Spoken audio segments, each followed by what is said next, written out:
you, both on 8 MVPs. But that can wait until after draft, Kitty, because for now, on 13-13, we have to talk about those new picks you were mentioning. Already Vide taken up against Aki, you love it. But Shanghai losing the Rumble, that's moved to like S+ tier at the moment, is a good call by EDG. Yeah, red side bans for this series is going to be extremely tough for EDG to take because you have to consider the fact that Kai'Sa, Vi, and Rumble probably are going to be permabanned coming into this series. So that is going to most likely going to be the final ban of a Kai'Sa. As we've seen a lot of pop-off moments from our AD carry in OMG's Abel, but I'm assuming, you know, being let open, I'm not too sure if they want to prioritize the Tristana or the Kai'Sa in this instance. We have seen a lot of Tristana priority, although LeBlanc is still currently extremely high presence around the entire world as well coming to this new patch, which that just reminds me. Fofo in his series up against WE, he was called out by, I believe, Molecule on Twitter as well, but I was just questioning. So Fofo played the new LeBlanc, which is the nerf static shiv as well, but you need to have minion DMAT as that secondary rune to be able to one-shot the back wave because of how the item has been changed to being no longer being able to execute on those minions. But we have the Rel, which could potentially also be a flex. However, JJ hasn't shown us that coming into this new patch. But again, we only got 13-13 at the start of playoffs, so further to the point, it'll stay as a flex for now. But still two strong meta picks, right? Kai'Sa, Rel. A natural response here is Maokai Cassante. That seems right for OMG, especially when Shanghai, at least one of his most played, is up towards that top lane OP champ. It is 13-13, not 13-14. Sorry, ladies and gentlemen. At least now OMG playing between the possibilities because Cream has played the Tristana a little bit, but Abel has played it 10 times. That's the thing. That's what's in OMG's head, EDG's head rather, that they're like, well, this is probably an Abel pick, but for now they're going to play off the power of the flex to keep EDG guessing. And you also have to consider the fact that because Abel is so happy to have something like the Tristana up against what is going to be most likely an AP Kai'Sa going that static shiv and also the Gwynsu build to really shut her down in that early game, Cream coming into this new patch 13-13, all the AD champions are extremely strong because of the priority given to the AP carries that we have in the jungle position. The blind Akali coming out of Fofo for this game one. I guess you're going to say, well, we can handle whatever you throw at us. I mean, Fofo hasn't played Akali at all during the regular season, so for him to pull this out is a big move of gusto, to say the least. It's quite the interesting decision, I suppose, because you can also think that they're denying the Akali away from Cream, which is a champion that he is very fond of, just like all the assassins that is available in the pool. But we also have to consider the fact that Shanty has locked in Cassante, and although Cassante has been nerfed quite a bit in terms of how he's been able to do the damage in the early game, I still feel like he's a relatively stable champion when it comes to the laning phase, and he's still able to go even at least up against the meta OPs like Jackson or Nectin, which could potentially be removed here as well. But that goes to my point where Ala coming into this series is going to have quite an edge because of his pure champion pool. He has huge win rates on champions like Jax, Fiora, and even Gwen, which all do really well into Shanji's champion pool. So if EDG provide that counter spot or at least give Ala a winning lane for JJ to walk towards, I feel like that could be what EDG's approach is going to be in this game one. I will say, though, if you pick the Gwen, you have too much AP on this team. AP mid, Kai'Sa usually with the static and the Nashes. Like, we know that it would have to be a full AD Kai'Sa in that regard for EDG. Just drafting-wise, Kitty, it would be a weird angle. So Arlo showing us his champion pool goes wide as well. We have angles. Kai'Sa, Akali, Camille. We can talk about that in a little bit in a second. But EDG, this is a spicy game one draft. While OMG are playing what is standard. And this is standard for Abel. If he locks this in against Uzi, my respect will skyrocket. Dom better be saluting right now because this bottom lane, even without the Rel, is just OMG's wheelhouse through and through. And it's the Galio lock-in for the final champion for OMG. I mean, these two teams are just absolutely cooking in the kitchen as we have the second Galio game into this summer split. It's going to be most likely the Rel going towards that support position with JJ locking in something very familiar, which has been the Sejuani He's been playing quite a lot throughout the regular split, and he is going to most likely lean towards the bottom side, which is a characteristic towards him. But I mean, you have Akali, you have Camille for EDG. They want to lock down Cream, and throwing it back to Weibo Gaming, where I believe it was Xiaohu on the Tristana. All you have to do is focus down Tristana, and if she dies too many times in the early game, OMG's comp kind of explodes. Man, I just gotta say though, EDG, Kitty, it just is so different, right? It's not even 13-13, it's just a change in direction completely for EDG. We talked about team fighting being OMG's wheelhouse. We talked about the skirmishes and I guess the synergistic, you know, to use a big word, coordination that's really been there this split for OMG as a 5-man. Well, we're likely to see it again, but for EDG, it's a very tactile decision here in game number 1. And it makes sense that we get such explosive lanes coming through from both sides, really, and especially in that bottom side. It's going to be so much fun to watch the 2v2s play out. Kaiserel, Galio, and Samira. Abel versus Uzi. A story that has not yet been written because in the western side, we don't talk about it. Abel sat behind Uzi many days ago in RNG. 2018, he got a chance to play. And over the top of Uzi, it was such a glorious moment, especially in 2018, which was RNG's best year in history. Even despite the early days where they went to Worlds, 2012, 2013, where Uzi was also on the roster. But I digress, where RNG had Abel on that roster, but now he's going up against the man that always stood in his way, the man that he looked up to on RNG. Uzi was the godfather on this team, on that team rather, and Abel always had to respect the man, but now on OMG, he's paved the way for himself. Abel versus Uzi has now become not only a new matchup, as they had never versed each other on other teams outside of this split, but has now become the fun matchup to look back on and look at the protege versus, again, the master. OMG versus EDG, it's an elimination match, it's a best of 5. It's only round 2, but the winner of this series will be guaranteed into regional qualifications. What that means is they get a chance to fight for either 3rd seed or more likely 4th seed if they can just win this one BO5. They have their own little lifeline here, which makes this series all the more important for EDG and OMG to win. You know, Abel managed to pick up that series win up against Uzi earlier on in the summer split, but like you said, there was so much hype surrounding Abel's name being the next up-and-coming Uzi with this much promising talent, so we'll have to wait and see if Uzi can find his revenge against his old RNG sub, which was just learning under him for so many years as well. But this one, like you said, elimination match, and whoever wins this gets regional final lock-in. Let's see, we're on to Summoner's Rift for game 1 between OMG and EDG in our round 2 of playoffs.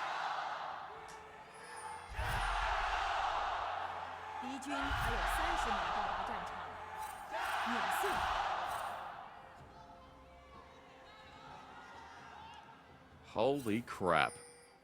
I tell you what, the audience is out in force, and again, whenever it's an Uzi game, especially since he's in playoffs, you know he's going to fill seats. You know that at least 50% of the audience are probably there for EDG's new AD carry. The AD carry, Kitty, that only came in a little bit into the split. Another reason why I feel like, you know, we're looking at how they synergize together, how EDG have been playing together as a 5-man unit. They've only been running this full squad for, you know, like little from week 2 or week 3 from memory. Yeah, I mean, Uzi returned into the LPL League and joined EDG in that week 3, and it was up against IG, and it was a very convincing series win to add to that. And I'm gonna be real, I feel like with Uzi on your roster, the remaining 4 members had so much stress put onto their shoulders, and unfortunately, for the remainder of their split in the regular split, I feel like Uzi's addition to this EDG was very hard to adapt to at first. You could see it from their kind of results, as EDG's identity has always been playing very slow, and it kind of felt like that the playstyles clashed, which it took time to mend. However, with this series win in the day 1, round 1 for playoffs, with that series win up against WE, I feel like Jieji and Ala, they found their form back, and it's looking a lot more promising. And again, Arlo, you know, he's someone who has had that super carry star style in the top side as well. Is now hitting level 2 versus Shanghai on this Camille that we didn't really see coming. Trying to abuse the lane already, as meanwhile on the bot side, Shield Round going to get a 2-man taunt. Able full in as well. Now that S rank will give him a bit of bonus stats here, but he has to cleanse away because the second skin was close to popping. And the Ignite also down from Mako. One summoner here each from Abel and PP God. Mako only burning his Ignite is a net win for EDG's JJ also popping in. I'm getting a little bit worried for OMG. This is where the bottom lane is the most vulnerable. Flash shattering strike and Abel! Oh, he gets out somehow. He dashes all the way to the back. The W blocked by PP God. And OMG's bottom lane survives, but they have to get out of there. EDG supremacy. I mean, the flash EQ from Abel was so needed, but look at the way he's slowly pushing in now. Both bottom laners have been forced to back, and that is huge from the side of EDG, getting a level 3 gank from Jie. And this is a worrying trend in OMG games. If you look at their early game, Abel and PP God, they are so vulnerable to early aggression, especially if the jungler decides to kind of visit them early on. But it was the cleanse getting burnt early on. It was the Ignite forced out of PP God looking for the 2v2, and because Jie started blue buff, he went towards bottom lane, and this Samira, quite frankly, can't be behind if you're up against an AP Kai'Sa. Even though it's so bad for OMG's bottom lane, PP God saving the day with that W. Otherwise, Uzi gets the auto, Abel's dead, first blood given over, and EDG get all the same here. As Abel's Samira, his iconic pick in this first game, now has nothing, Kitty. Is now behind about 10 CS, like Uzi and Mako in a great position, and all the fact off that one early gank from JJ, but more so Uzi and Mako pressuring this 2v2 and showing some experience over Abel and PP God, the newbies in comparison to Uzi and Mako.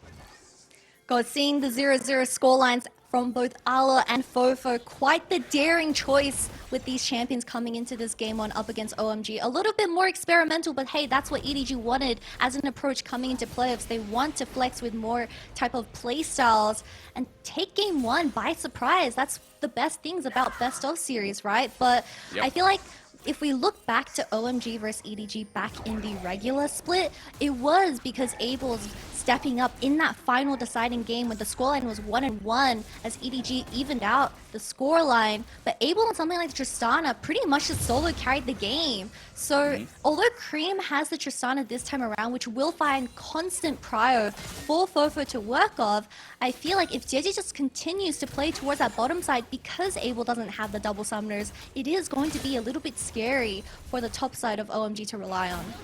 So let's just quickly reflect while we are talking about the Tristana though, because in hindsight, you know, Cream, yes, winning the lane, but I mean that 10 CS discrepancy going to be balanced out between bot lane, so OMG aren't down in gold. In fact, up a little bit because Shanghai, believe he got the push into topside turret and is also sitting pretty here with a bit of an advantage himself. Plus Aki, we just saw on the topside screen, took away the red buff from Jie while he was busy looking for an opportune angle up into the top lane himself. So at least OMG still being proactive here throughout the laning phase as level 6 now going to get hit. And Kitty, we know Akali, once she has 6, once she has a lot more tools under her belt, can get this game rolling. So I am kind of curious now to see what Fofo can do in this lane and how he can get set up for the Dragon, for the Herald in this early game and give EDG that advantage with the Sejuani and a melee laner. I'm not sure about this Akali pick, especially when you see OMG locking the Malk. I feel like the team fights would be relatively hard to play out. Cream should be able to get out with the flash and the W to be able to buffer the CC from Jie as well. However, we do have a wide pan of the 2v2 here. The patience. Cream not Wing in, even if it would get him the reset, he wasn't going to pull the trigger. Jie now spotted.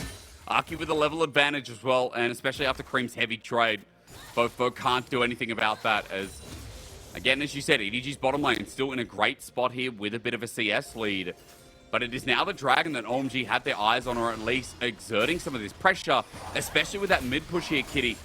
Might be looking to start it up themselves and give a bit of priority back over to Abel and PP God in the 2v2. I would have liked to see an EDG utilize the bottom lane priority that they've been able to secure from forcing OMG's bottom lane to reset and then have a very early dragon into their pockets and then using that time frame to also contest for the upcoming Rift Herald, which is going to be coming up in 1 minute. However, we haven't seen that, or at least too much action from the side of EDG. They are going to start it up now, and continuing with the bottom lane priority, I think they should be able to secure this. At least you'll know that Aki's there on the meantime. JJ has a bit more information gathered as Wave is just pushed out quite large. Abel and PP should be able to clear it out, but again, zoning out Aki on that ward. Dragon going down epically slow though, Kitty, so it does give OMG some time to prepare. And it's just going to be reset. EDG don't want to stick it out again. Your mid laner in comparison is just not there. And Cream always has first move. I mean, look at his CS difference, as you expected for Tristana, but I think even more so, just styling on this first game from Fofo on the Akali. Yeah, hey, this is what OMG wanted. Now 15 seconds with the Rift Hold spawning and with both solo laners having that lane pushed in, Aki's just going to take this Rift Hold with no threat whatsoever. And with the Rift Hold in the pockets, I can see Cream snowballing out of control. So EDG, I feel like they should really consider at least kind of contesting this, because a Tristana with the Rift Herald is not what you want to be seeing in this game, especially with an Akali in the mid lane where she's just going to fall even further behind. You know, we talked about Cream in this split. I know Abel has the most MVPs, but still, Cream is someone who we know for OMG, becoming a bit of a franchise player. Might not have all the MVPs, but Cream has had some sterling moments as well. As you were mentioning, Herald for the Tristana just would not be good, but Aki heading up there might have ample advantage considering that look at where JJ is for the time being. Angling for this bot side, can't do anything for now. Spotted out on a good ward by OMG as well, and as they move that Galio up, who's almost level 6, EDG are now just paying the respect to do the handshake deal. Yeah, and that's the Ninja tab he's getting picked up by Abel as well. So really respecting the Camille and the Kai'Sa, which is going to go the Kraken build for this game one. No static shivs just quite yet coming out of the carries, but I mean, that's just how much respect he's showing to the old RNG AD carry in Uzi. But, you know, I have to wait and see, because I still feel like something we haven't highlighted enough in this game one is the Galio support coming out of PP God. And we've seen this before in the summer split. I believe it was also from PP God. He's been cooking it quite a lot. It was unfortunately a loss, but the theory is that EDG, they want to be looking for the side lane. They want to be locking down people with Ala's ultimate, especially onto Cream. But you have Galio's ultimate to counteract that play. So True. Until we have full-on 5v5s, PP God, he has to be very active on the map. I mean, PP God, as soon as he gets 6 as well, which he does have now, is onto JJ Cream. Just going to blow him up a little bit. Definitely feeling himself on this pick. Now that PP God does have the ulti, let's see what action ensues as he starts moving closer towards this mid lane. Now, folks, no blood yet. It's 10 minutes into the game, and I understand your thoughts. But remember this. There's a Herald in play. Dragon's taken, but we know in the LPL we fight a lot just to invade enemy jungle, just to, again, test vision. Even as both supports are towards this mid lane, expect the unexpected here with that Galio, with Mako having his ult as well. And Kitty, I will say, I've been spamming Arena non-stop since it's come out. I in the saw past that. 24 hours. 3.5k MR at the moment, not going to brag, but this is the closest I've ever been to like the top 100 in OCE, or at least in any ladder ever. So it just had to be said. I am a dirty, you know, Kai'Sa abuser. I will say that as well. Annie, a bit OP.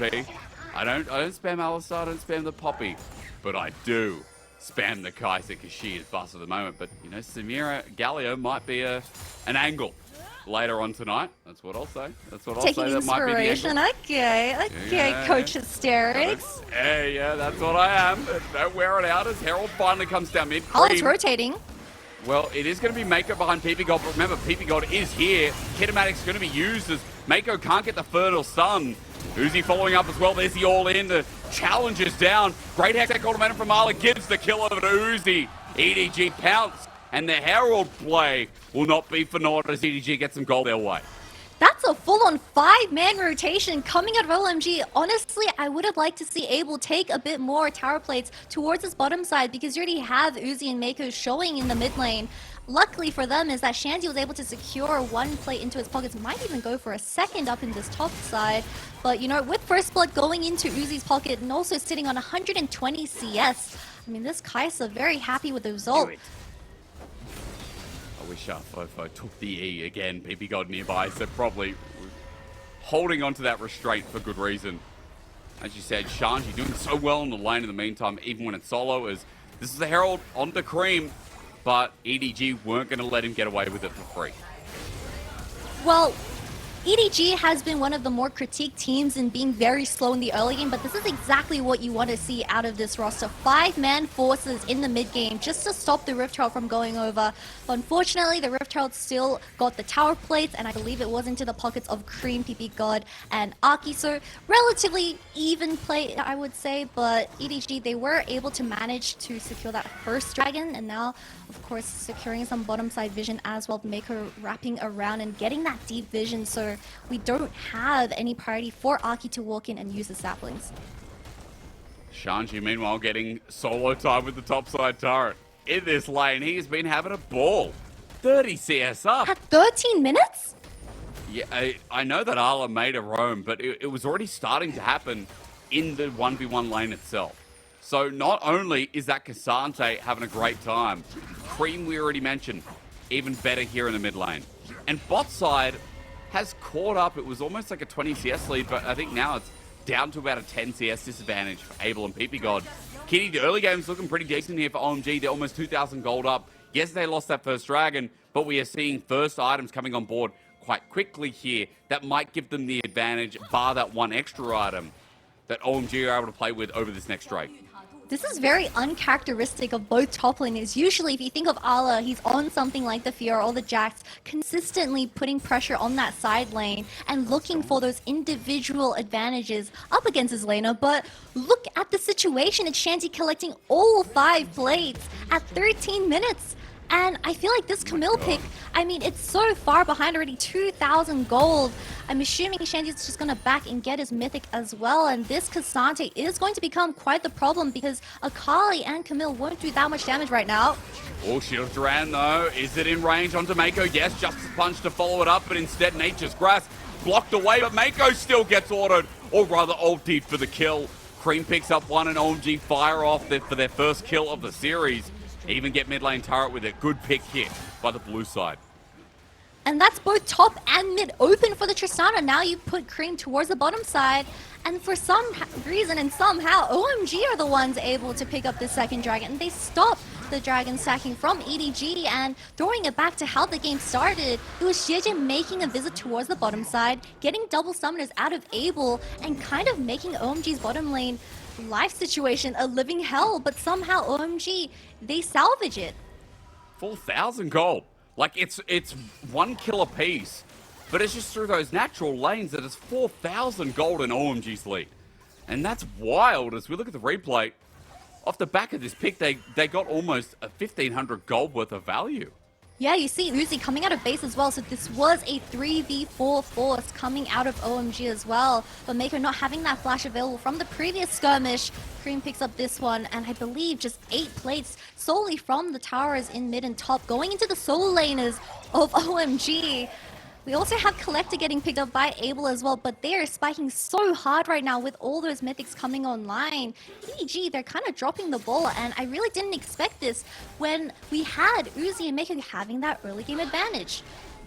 But what do you do when you have an Akali mid versus Tristana? His ulti forces the flash away by Aki, but he's already got the Herald. So for a summoner, he'll take the miniature purple worm as Kitty.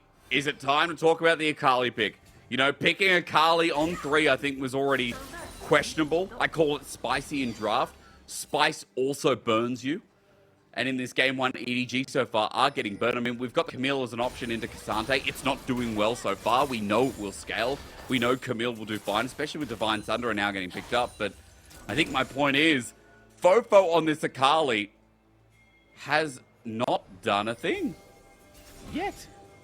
He has been CSing for the past 16 minutes, but I feel like this Akali pick was a little bit questionable, being the answer into Tristana and Maokai, which is the highest priority mid-jungle duo outside of, I believe, Jace, Ivan or something. But Ivan was open, and we had Jace open for Fofo as well, but I'm assuming EDG, they're just trying to experiment with something like this. But I'm not too sure if it's working, because we know that Akali, I mean, she is looking for those 5v5s. Oh god. Okay, I mean, I guess. To be fair though, I would have been like, why didn't that hit? Elevation, remember, Summoner's Rift does have elevation, if anyone's wondering, between river and between usual ground. That is a thing. Jin's W is the easiest one to kind of watch as like W on someone directly from river to standard ground, and it doesn't hit because you have to account for elevation. League of Legends decided to put math in the game. And so I don't blame Mako for that one. I have the high ground. Yeah. I mean, just talking about this game one, we mentioned the Jace. Something else I was led through the first 3 draft was LeBlanc. LeBlanc is often seen as a even matchup up against Tristan in the mid lane. So if you want an AP mid laner, there you go. But, you know, Fofo with the Akali. I guess the theory is that Samira is relatively short range, and you can go for some flanks to really shut down the double AD carries to have extra threat, but it's hasn't been showing up too much, especially with all the tier 1 towers gone this early on in the game. As you've got a Tristana, so you know that this is going to go as well. Dive from PP God. Turret's still there, but now that it's gone, Shield's around, keeps EDG in place, and Fofo is dealing with a turret top. But the Herald, as it tries to get another charge, I mean, still going to provide threat that EDG have to defend against. And now, 5,000 gold. OMG are just getting away with free pushing, free lanes. This early game for EDG has been nothing, if not for bot. Uzi's probably mad. He's like, guys, I know we need to scale, but right now I am the only useful person on Summoner's Rift for our team. I mean, Uzi should be out here shouting, guys, we shouldn't be giving tier 2 tower in the bottom lane at 18 minutes. I don't know what's happening with EDG right now. I mean, I think we've seen a singular Sejuani Glacial Prism once in the past 10 minutes, honestly. As you also have to consider the fact that, OMG, they picked up both Rift Heralds. A bit of a force coming out of the EDG squad, though. But Fofo, I mean, it's into a Galio, so MR is going to be just easy to be acquired, or rather we know what the Galio passive is. So not much damage done, and he just walks out of it. PP God absorbing a little bit as 30 seconds till Dragon. EDG want to exert some of their force themselves. But OMG still walking in. They've got defensive side vision that'll help them claw in. And look at topside, Kitty. Cream with teleport is able to put pressure on the inner turret. And so EDG have to respect that, okay, if we leave this Tristana in a side lane, he will outpush us. Inhibitor's probably going to be gone. And all for a third Dragon where we've only got one ourselves. And Cream, he just picked up his Nobori as that second item, an entire item ahead of Fofo coming into this fight as well. He also burnt the TP, so Fofo's going to walk down. But with the Malco already starting the objective, how do you walk in here? Aki with a great ulti himself. OMG take it with ease. Nature Scratch finds a cheeky Camille on the backhand, and Cream just destroys him. EDG is split away as Mako gets an ult in. It's on to Abel, but he's already hit the S rank. The trigger's pulled, and right into his predecessor, he blows him up. As now for Uzi, getting the Cream-tastic experience. It's so easy. Are EDG a challenge for this team or what? Alright guys, let's wrap it up. I think the Akali and Camille have been completely read like a book by OMG. That's the Baron, that's a 5-man ace. At 20 minutes, might I add, and I feel like the bleeding from the early game, they can't really salvage it anymore, Hysterics. Just don't pick Akali on 3. I think we all agree we could be bronze, we could be iron, but we know what the meta's playing at the moment. We know what this Akali gave to EDG. The answer is not much. Kitty, this is just so easy for OMG. Protect the president. You had PP God just ulting in from afar. Honestly, a lot of Venn diagrams happening for OMG as well, but in this exact position was where the Tristana absolutely destroyed EDG in that summer regular series, and once again, it's happening. It's a kryptonite. It's happening again. History is rewriting itself. God. I like this. Maybe a little bit of a counter against Arella's interrupted. Mako struggling to get out of there while JJ's left behind. Abel's now getting free real estate as Brazil on the score to get us to a 10k gold lead at 21 minutes in. OMG are making this look easy, and they are the 5th seed for a reason, Kitty. Like, EDG struggled their way towards playoffs. OMG were chilling at 11-5. And again, this team's development cannot be understated throughout this year. They are walking over EDG, and it's not funny. And the confusing thing is, EDG looked pretty good in their series up against WE, and specifically in Jieji and Ala. However, they're completely missing in this game one. Jieji not around the map at all. One Sejuani has been used in this entire 22 minutes, and I feel like Ala and this Camille, Shandy's a little bit caught out, but Ala and this Camille not doing too much either. Abel's just away from his team behind enemy lines. And not much is said as Arla runs on in. There we go. An ulti comes through as PP God flashes away. Abel's damage, even just auto-attacking away, does significant work to Arla. With this 10k gold lead, EDG still want to walk in and find a pick, but OMG, despite losing a bit of their health, it doesn't really matter, does it? It really doesn't, especially having the Baron in hand as well. Tier 3 tower gone. Okay, well, at least EDG going to get some kills now. Fofo tries to ulti out, but I think he's blocked as Shanji in the net. But as he's flipped on back, the all-out use. Oh, Shanji's now mad as Cream is firing away, blasted out. Uzi burning, but survives. If only just in the end, he ticks down as in 23 minutes in our LPL playoffs, OMG are going to double TP back in. This is a domination. Dom should be saluting, should be standing up. I know Cage will dress for a funeral today, but it might be a wedding. Dom with a white suit, OMG with glee. And in game one against EDG in 23.5 minutes, this wasn't even close. OMG fans already popping the champagne. What a domination of a game. Up against EDG, they just gave them no opportunities, and it really just felt like a one-sided match from start to finish. And honestly, coming into tonight, I didn't expect